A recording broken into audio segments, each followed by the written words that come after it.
తత్వ జ్ఞానమే పంచి పంచభూతములు దైవమని కొలిచి యుగములుగా స్త్రీ దేవతని కొనియాడినదే. మనుషుల మమతల విలువలే పెంచి జాతి మతమను భేదమును మరచి ఐక్యమునే జన సౌఖ్యమని ఇలా చాటినదే.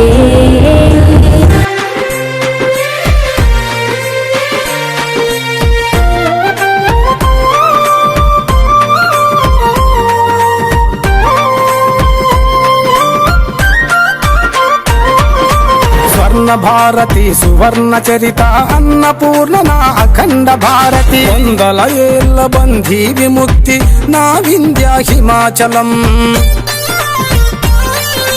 పురాణాలకు పుట్టి నిల్లుగా